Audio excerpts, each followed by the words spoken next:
सत्कार योग साध संगत जी, आप जी सारी संगत को प्यार भरी राधा स्वामी जी। साध संगत जी, आज की है बहुत ही प्यारी साखी आप सभी के रूबरू कर रहे हैं। सत्कार योग साध संगत जी, इस साखी से हमें बहुत ज्यादा प्रेरणा मिलेगी। और जो आपके मन में बच्चों के प्रति सवाल उठ रहे हैं कि ना जाने ऐसी ऐसी हरकतें क्यों कर रहे हैं बच्चे, तो इस साखी के माध्यम से आपको सारा क्लियर हो जाएगा। ये साखी हम सभी सत्संगियों के लिए सुननी बहुत ही जरूरी है, जो रूहानियत से जुड़े हुए हैं और जिनके बच्चे कुछ अजीब अजीब सी हरकतें करते हैं और उन्हें कुछ समझ नहीं आता कि हमारे बच्चे को पता नहीं क्या हो गया है। तो इस साखी को आरंभ करने से पहले एक छोटी सी कहानी।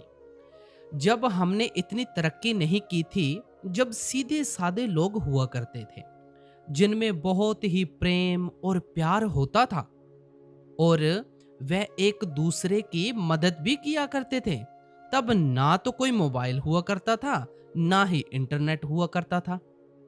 क्योंकि आजकल के समय में हमें जिस चीज के बारे में जानना होता है उसको हम इंटरनेट पर सर्च कर लेते हैं। लेकिन उस समय ऐसा तो बिल्कुल ही नहीं होता था। अगर किसी के मन में कोई प्रश्न पैदा होता था तो वह उसे पूछने के लिए और उसका जवाब जानने के लिए किसी गुरु को खोजते थे जो उसका जवाब दे सके। अगर किसी ने किसी को कुछ कहना होता था तो पत्थर लिखे जाते थे। उस समय एक गांव में एक बहुत ही पहुंचे हुए संत थे जिनका आश्रम उस गांव में था।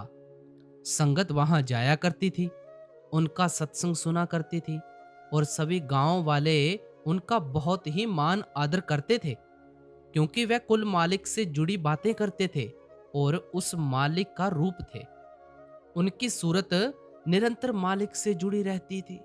गांव वालों को कभी भी कोई परेशानी होती या कोई मुसीबत आ जाती तो वह उनके पास चले जाते थे और वह उनकी मुसीबत को दूर कर देते थे। क्योंकि साध संगत जी, जो मालिक से जुड़े हुए होते हैं, जो पूर्ण संत महात्मा होते हैं, वह कुछ भी कर सकते हैं। उनके मुख से निकला एक एक शब्द अनमोल होता है।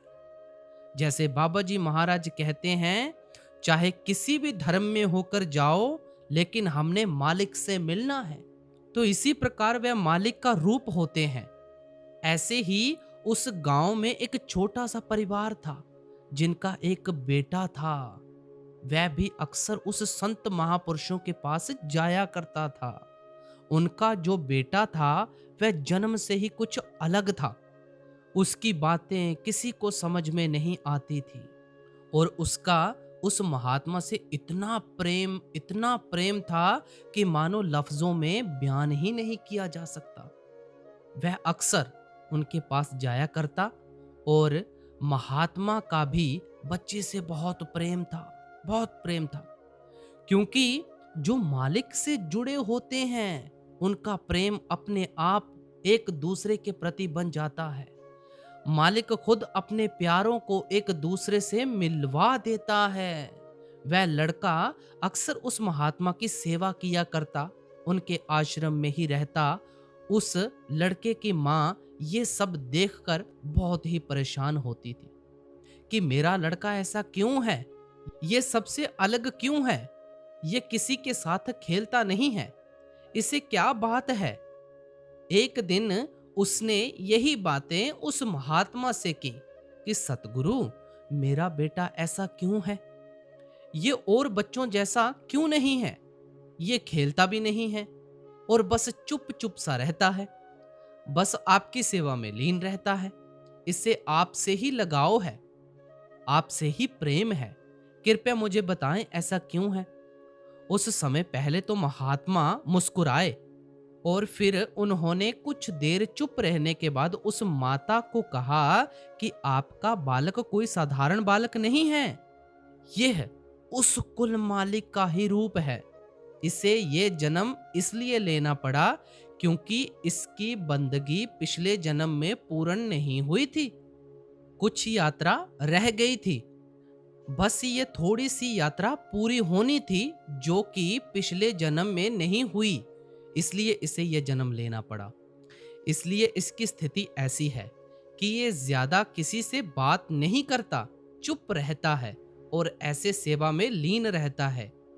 अब इस जन्म में इसकी ये यात्रा पूरी होगी और ये कुल मालिक का रूप हो जाएगा। ये कोई साधारण आत्मा नहीं है, ये महात्मा है, महात्मा। तो उस समय ये बातें सुनकर उसकी माता थोड़ी सी घबराई कि मेरा बेटा ऐसा कैसे हो सकता है, कैसे हो सकता है। मैं तो अपने बेटे को एक अच्छा व्यापारी बनाना चाहती थी, लेकिन आप तो कुछ और ही कह रहे हैं। उस समय उस महात्मा ने कहा कि माई, नाम के व्यापार से ऊपर और कोई व्यापार नहीं है। बाकी सब व्यापार इसके आगे फीके पड़ जाते हैं। आप किस बात की चिंता कर रही हैं? आपको किसी बात की चिंता करने की जरूरत नहीं है। आपका बेटा आपके साथ आपकी पूरी कुल को तार देगा। तो साध संगत जी, जैसे कि वाणी में भी फरमाया जाता है कि अगर किसी कुल में अगर एक भी कोई नाम की कमाई करने वाला महात्मा पैदा हो जाता है, तो वह पूरी कुल को तार देता है। तो महात्मा ने कहा कि आपको किसी बात की चिंता करने की जरूरत नहीं है। ये बात सुनते ही उस माता ने फिर उस महात्मा से कहा कि आप ऐसा करें कि आप इसको इन सब बातों से दूर रखें।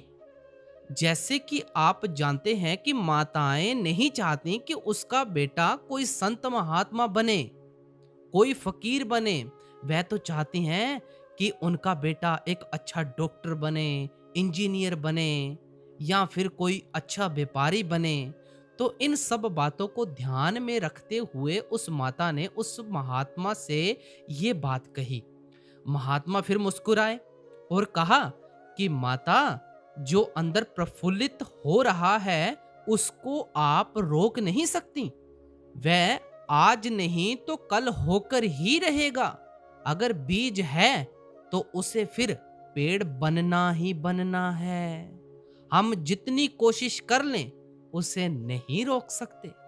तो ऐसे ही जैसे जैसे वह बड़ा हुआ, उसने उस महात्मा से नाम की दौलत ली और अपनी आगे की यात्रा शुरू की और उस मंजिल को प्राप्त हुआ और कुल मालिक का रूप कहलाया। उसकी आयु महज 15 वर्ष की थी। जब उसे आत्मज्ञान प्राप्त हुआ, फिर वह जो बोलता वह सत्य होने लगता। कुछ भी होने वाला हो उसे पहले मालूम होता। ये बात देखकर उसकी माता चिंता में पड़ गई कि ये सब कैसे जानने लगा, इसे सब कैसे मालूम होता है कि आगे क्या होने वाला है।